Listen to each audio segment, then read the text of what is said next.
À Pâques, il n'y a pas juste du chocolat.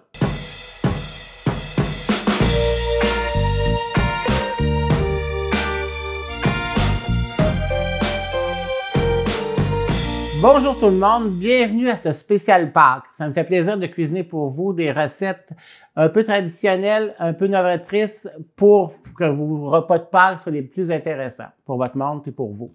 La première recette, ce que je vous propose, c'est un cheesecake, mais pas un cheesecake sucré, mais un cheesecake salé, un cheesecake aux asperges. Vous allez voir, c'est pas piqué des verres. La seconde recette, quoi de mieux qu'un jambon à Pâques? Donc, ce qu'on va faire, c'est un jambon avec un caramel d'ananas en croûte. Vous allez voir, ça va épater la galerie. La troisième recette, comme dessert, évidemment, ça prend toujours un dessert à Pâques, et non pas du chocolat, comme j'ai dit en introduction, ce sera une dacquoise au citron, un dessert tout en fraîcheur, tout printanier, tout jaune. Alors, perdons pas de temps, on commence tout de suite avec la première recette, le cheesecake aux asperges. Ce que ça prend pour faire le cheesecake, eh bien, ça prend des biscuits, ça prend du beurre, ça va prendre évidemment des asperges, ça va prendre du fromage à la crème, ça va prendre un concentré de crème de céleri et ça va prendre du yogourt grec nature, de la ciboulette. C'est pas une recette tellement compliquée et puis ça, vous allez voir, ça va aller quand même assez vite. On va partir ça tout de suite. Je mets dans une casserole le fromage à la crème. Je vais mettre la crème de céleri. Puis l'idée, c'est de faire fondre ça pour bien amalgamer les deux ingrédients, puis bien les réchauffer pour pouvoir ajouter de la gélatine pour faire en sorte que le gâteau se tienne. Pour la gélatine, ben ça prend les fameuses, vous savez, les fameuses enveloppes de gélatine neutre là, que tout le monde connaît. Quand on prépare des plats avec la gélatine, ce qu'il faut bien comprendre, c'est qu'il faut prendre la gélatine en poudre, la faire gonfler dans l'eau froide, bien la faire gonfler, et puis après ça, la dissoudre dans un liquide chaud, non bouillant, juste chaud, OK? Et puis à ce moment-là, la répartition de la gélatine se fait bien, puis le travail va bien se faire pour que notre cheesecake se tienne bien. Mais ça vaut pour n'importe quelle préparation avec quand on utilise la gélatine. À peu près, je vous dirais plus ou moins un quart de temps. Vous allez voir, ça va se solidifier, ça va venir un peu comme une galette pour ce qui est de la croûte. Donc, ce que ça nous prend, c'est les biscuits qu'on va réduire en poudre, OK? Soit à l'aide d'un rouleau au robot culinaire. Ça va nous prendre du beurre. Je vais juste passer le beurre quelques secondes au micro-ondes pour le faire fondre, pour bien le mélanger. Évidemment que ça va nous prendre des asperges, on ne peut pas s'en sortir, hein? C'est aux asperges. Donc, les asperges, comme vous savez, il y a toujours une partie qu'on ne se sert pas, là, qui est pas bonne. On prend la partie moins fibreuse, puis on va venir la découper en petits morceaux qui va donner ça ici, cette partie-là. Puis on va se garder la tête ici pour venir décorer notre gâteau, notre cheesecake aux asperges. Donc, ça prend environ une vingtaine d'asperges. On les coupe comme ça. Vous les faites blanchir. Ce qu'on dit blanchir, c'est les faire passer à l'eau bouillante 2 minutes. Vous les refroidissez à l'eau froide et vous les égouttez, vous les asséchez comme il faut pour que l'asperge adhère bien avec la préparation de fromage. Et puis la même chose, on fait les têtes, la même chose aussi. On veut bien faire fondre le fromage, ça devienne une préparation onctueuse puis crémeuse. Donc, une fois que c'est fait, je vais aller avec les doigts, on mélange le beurre puis les biscuits salés. On va faire comme sablé, comme si on faisait une pâte brisée, là. Comme ça, on va venir mettre ça dans un moule à charnière, OK, ici. Puis on va venir aplatir, une fois que c'est fait dans le moule, on va venir aplatir, bien taper la préparation de biscuits. Donc, ça fait comme un cheesecake traditionnel avec les biscuits Graham, là, pour comparer, si vous voulez, là. Donc, ça, une fois que c'est fait, on passe ça au four à 350, environ 8 minutes. OK? Une fois que c'est fait, 8 minutes plus tard, ça donne ça ici. Puis là, on le laisse bien refroidir. Comme ça, on va finir notre préparation, puis on va la vider là-dedans. Je vais vous donner un petit truc. Quand on fait des trucs avec un moule à charnière comme ça, un moule d'aluminium ou de métal, en fait, là, pour pas que la préparation blanche vienne s'oxyder avec l'effet du métal, on met un papier ciré. Ça ici, c'est déjà prêt. Notre préparation ici arrive prête aussi. C'est vraiment pas long à faire. La seule affaire qu'il faut vous penser qu'il faut le réfrigérer au moins une nuit là, pour que la gélatine fasse bien son effet. C'est ce qu'on veut. Bon, une fois que c'est tout bien fondu comme ça, on va arrêter ça. Ici, je retire la préparation de l'élément pour que ça reste, pour que ça devienne, pour pas faire bouillir, parce qu'une fois qu'on ajoute la gélatine, il ne faut pas la tuer, là, parce que c'est comme une préparation vivante un peu. Donc, on ne va pas tuer la gélatine. Donc, ça prend environ une tasse de yogourt grec. Ah, c'est vrai, on va mettre du sel et du poivre. Puis, vous allez rajouter environ une cuillère à table de ciboulette séchée. Pourquoi de la ciboulette séchée? Parce que la ciboulette séchée, avec l'humidité de la préparation, on va se réhydrater. Donc, ça va être intéressant d'avoir de la ciboulette et le goût aussi. Parce que la ciboulette fraîche va peut-être faner aussi à travers la préparation. C'est pas ça qu'on veut. Donc, je viens mélanger tout ça.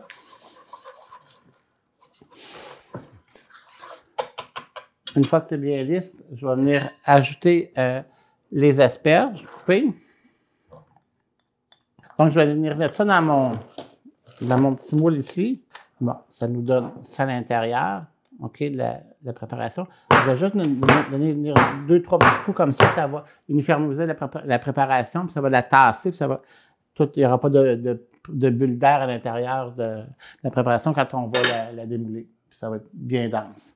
Puis là, je vais venir prendre les asperges et je viens les glisser, je ne sais pas si vous pourriez voir.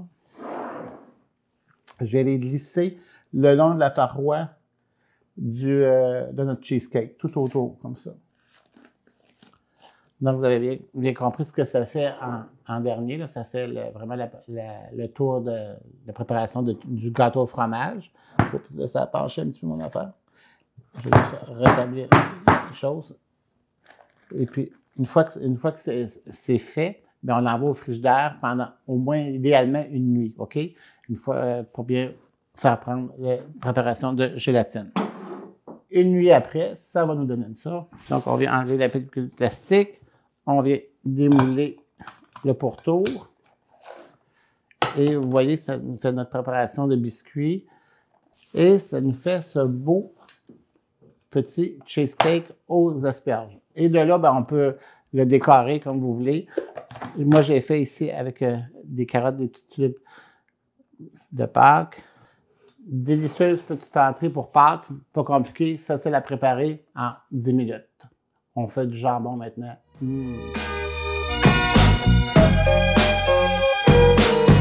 Le fameux jambon au caramel d'ananas en robe ou en croûte. Je vous laisse décider de la terminologie. Ce que ça prend pour faire la recette, évidemment, un jambon à os, ça va de soi. Ça va nous prendre... Avant de vous dire les autres ingrédients, je pense qu'on va parler du jambon, puis on viendra pour le caramel d'ananas.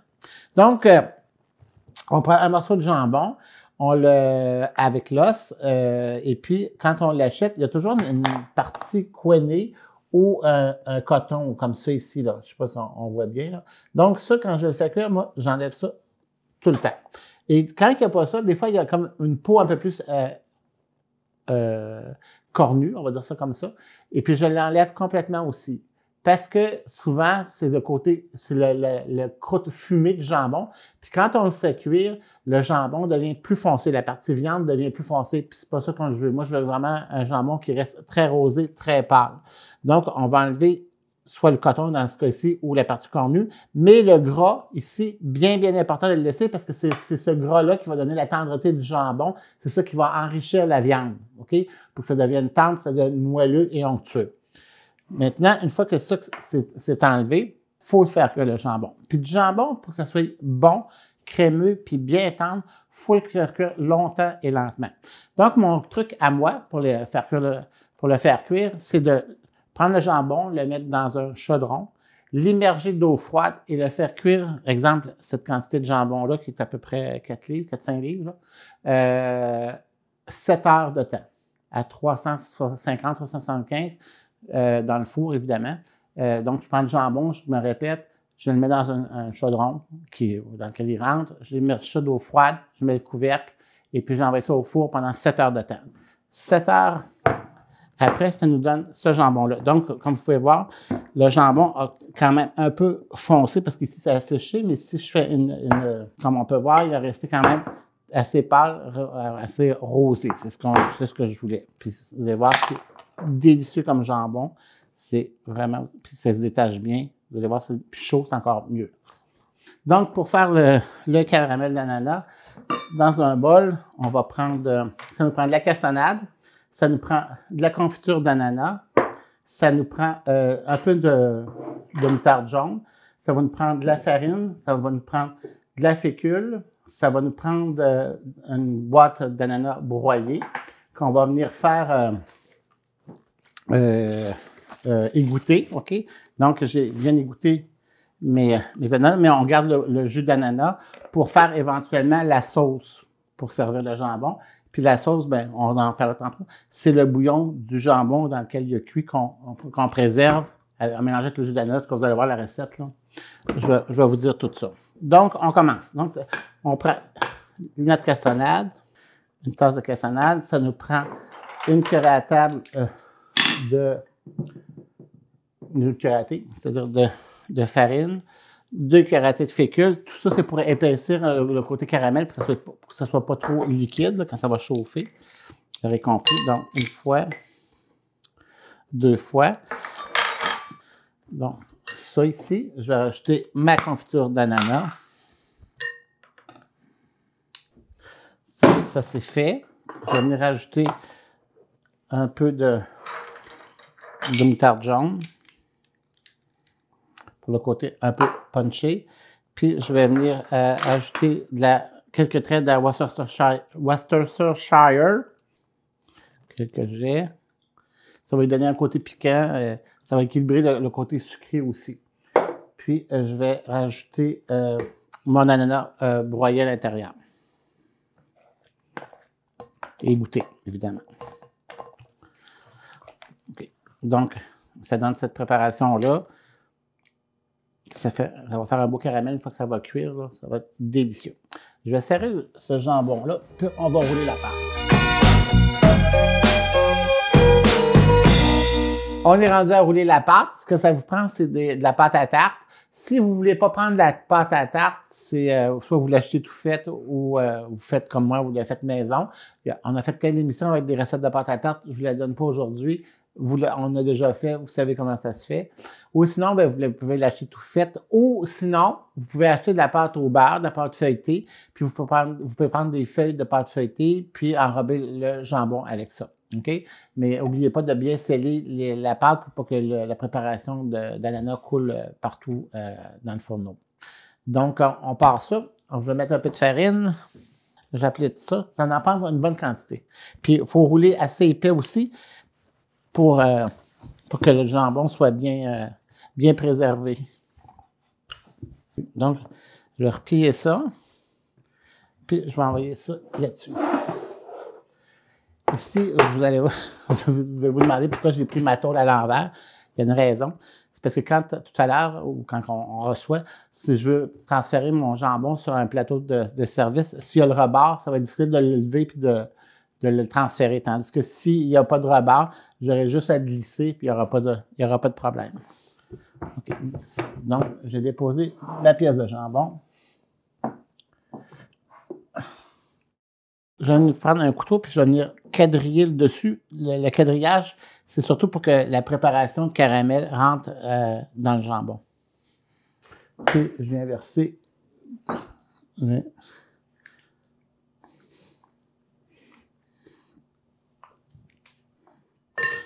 Je vais refermer ça immédiatement. Puis, on va se casser un œuf parce que c'est important quand on replie la pâte sur le jambon, de le coller avec l'œuf parce que l'œuf, en cuisant, va coaguler. Donc, ça va bien coller les parois, c'est-à-dire une à l'autre. En le badigeonnant comme ça, à ce moment-là, quand je reviens avec de la pâte, ça va coller, cette pâte-là va bien coller là-dessus. Là, je vais venir décorer le jambon, je vais venir le jaunir.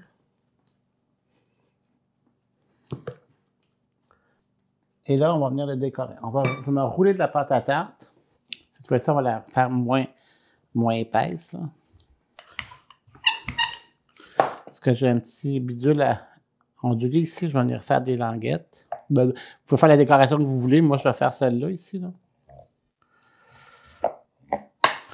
Donc, je vais prendre une languette, puis je vais faire comme un panier un petit peu. Comme ça.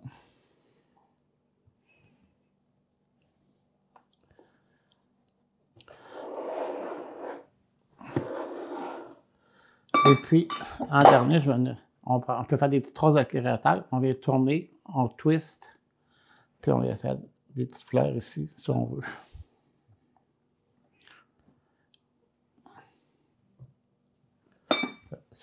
Vous allez voir, ça va faire une belle pièce dorée. On envoie ça au four, 350, environ 375 maximum, ça dépend des fourneaux, environ 1 heure de temps. Puis on le laisse bien cuire. Le jambon va réchauffer à l'intérieur. Puis le caramel va chauffer, puis va bien imbiber le jambon. Ça va faire un jambon très goûteux, très onctueux, très crémeux, très intéressant. Mais en parlant d'intéressant, vous n'avez pas vu le dessert que je vous ai préparé? On fait ça tout de suite. La fameuse dacquoise au citron, c'est ni plus ni moins qu'un gâteau fait de meringue sèche aux amandes, entrecoupé d'une garniture au citron, puis avec une crème fouettée citronnée par-dessus.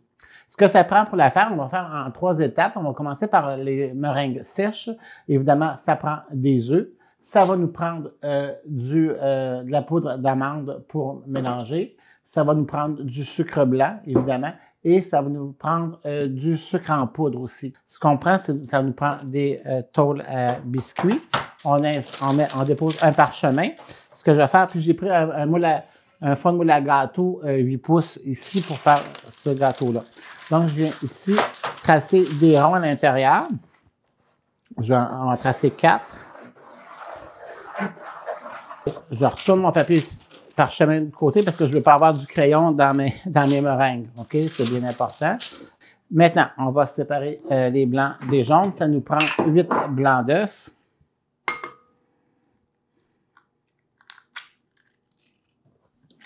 Voilà. Ça, on réserve ça pour une prochaine recette.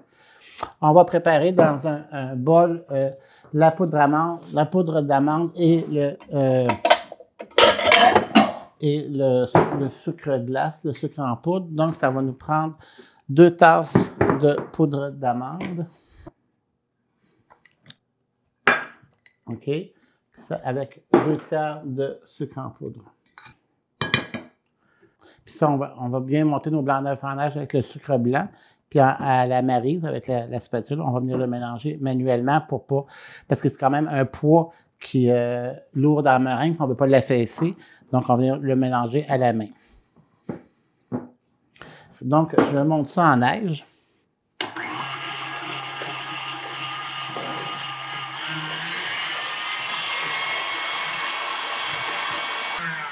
Quand nos blancs d'œufs sont bien montés, comme ça ici, OK, c'est parfait. On ne veut pas qu'ils deviennent, c'est pas monté en neige sèche, là, c'est vraiment monté, un côté encore un peu mat, mais avec le sucre, vous allez voir, ça va venir luisant. Puis là, j'ajoute le sucre graduellement, non pas la masse de sucre d'un coup. On continue continuellement à fouetter.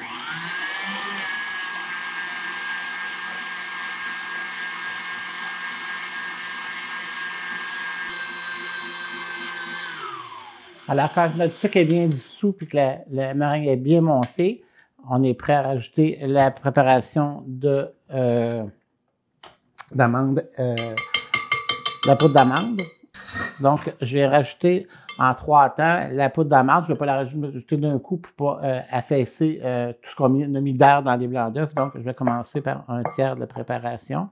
Je vais venir, non pas brasser de même, mais vraiment plier avec la maryse pour l'intégrer à l'intérieur pour ne pas perdre de volume, de meringue ni de légèreté. Vous avez remarqué, c'est une recette à peu près à mi-chemin, les dacquoises, entre la meringue sèche et puis les fameux macarons comme on a fait au cours des émissions antérieures. Là. Donc, c'est un petit mélange de ça entre les deux. On vient prendre une poche à pâtisserie. puis on va venir faire nos cercles à l'intérieur. C'est bien important de bien replier. Puis quand on prend des sacs à pâtisserie, c'est ici avec la pression, c'est pas ici, c'est vraiment par le top. Donc, on vient twister notre partie supérieure, puis on prend juste un petit peu de pression pour éviter les poches d'air à l'intérieur. Puis, on vient faire nos cercles ici.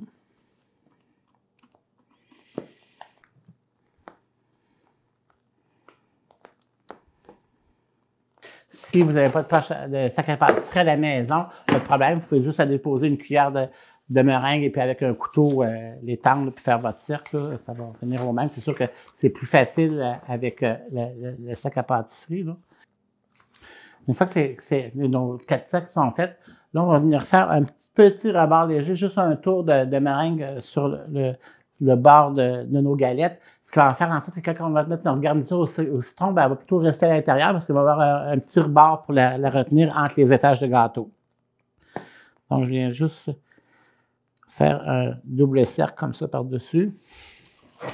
Vous voyez là, que ça fait une superposition ici, c'est ce qu'on veut. Donc, ça, c'est fait. Maintenant, il faut les faire cuire. De la manière qu'on les cuit, vous les portez au four. Si vous avez un four à convection, vous le mettez à convection, 325, 20-25 minutes. Quand c'est doré, on arrête ça.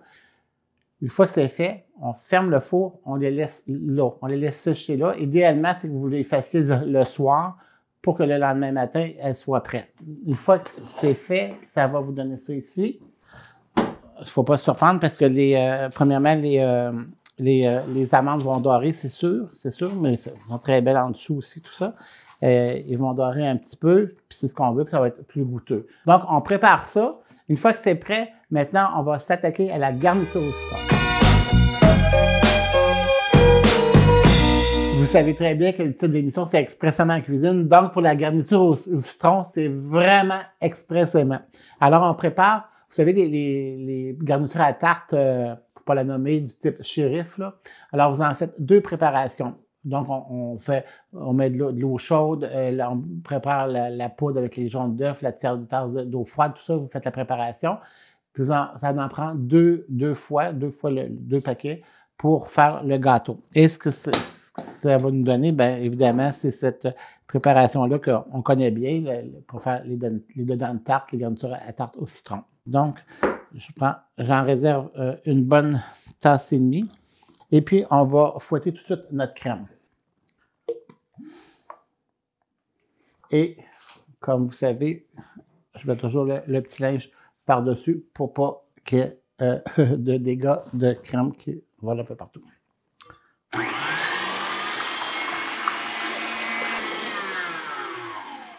Alors, quand notre crème est presque finie de monter, comme on voit, il y a toujours le petit miracle, le pudding instant, OK, pour donner la texture puis du tonus à la crème fouettée.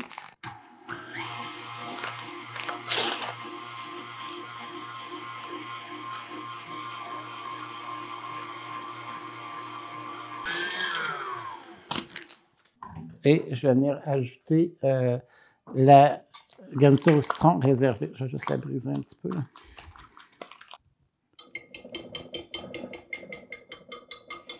Préparation, puis on vient l'incorporer avec la crème fouettée.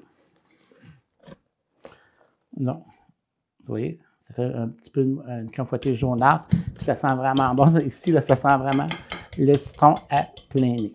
Donc, on va prendre une assiette, puis on va monter notre gâteau. Une cuillère de crème comme ça qu'on va mettre au fond, en dessous de la première galette. De cette façon-là, la galette, elle ne bougera pas, elle va rester à sa place.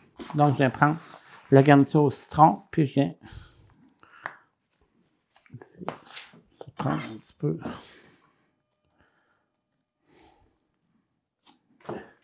Et là, on s'amuse avec le glaçage. Vous allez voir quand le gâteau a refroidi, là, il prend un petit peu, mais c'est parce que là, il n'est pas stable, puis il n'a pas bien refroidi. Parce que dans l'histoire, il va falloir le mettre au moins une nuit au réfrigérateur de façon à humidifier un peu les meringues pour que ça soit plus consistant là, à l'intérieur. Et je vais reprendre une poche à pâtisserie avec une douille cannelée cette fois-ci pour venir faire des petites décorations sur le dessus du gâteau. Donc, ceci étant fait, maintenant, on va prendre un citron, puis on va venir faire des petites lamelles avec un zestar, puis on va venir en déposer un peu partout comme ça sur notre dessus de gâteau. OK? Ce qui va faire que ça va donner aussi un peu plus de saveur, de punch, quand on va l'avoir en bouche, quand on va prendre ce morceau de citron-là. Ça, c'est le même gâteau. Donc, on va avoir une texture un peu plus molle pour le découper aussi, puis il va mieux se raffermir, se tenir. Puis après ça, ben là, ici, moi, j'ai une petite poule en chocolat. Puis on vient mettre des petits autour. Même si c'est pas en chocolat, c'est quand même intéressant. Qu'est-ce que vous en pensez? Alors, voilà mon jambon cuit, une belle pièce de jambon, mais pour l'accompagner, ça prend une sauce, c'est encore meilleur. Vous savez, avec des pommes de terre pilées, là, une petite sauce avec, ça va être vraiment le fun.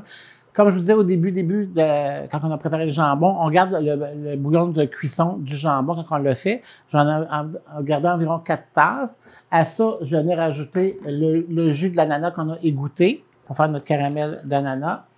Et puis, on va venir rajouter environ 3 quarts de tasse environ de cassonade. On laisse bien bouillir ça. Une fois que ça va être fait, on va se préparer avec de la fécule de maïs l'épaississant.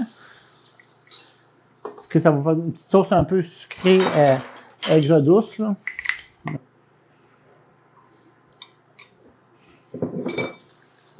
Donc, on voit la texture de la sauce. C'est clair un petit peu, mais c'est quand même légèrement épaissi. Puis c'est ce qu'on veut. On ne veut pas avoir... c'est pas du dans le tarte qu'on fait non plus. C'est vraiment épaissi. Vous allez voir. C'est vraiment délicieux. Parce que donc, notre sauce étant prête, c'est ce qu'il faut pour accompagner notre jambon. Donc, le jambon, 1 heure après, c'est ce que ça donne. Ici, on n'oublie pas notre fameuse entrée, notre cheesecake aux asperges et notre fameuse dacquoise au citron. Alors, je vous souhaite un bon repas de Pâques, de joyeuses Pâques, amusez-vous bien, mangez du chocolat, c'est le temps et le carême est fini. Joyeuses Pâques!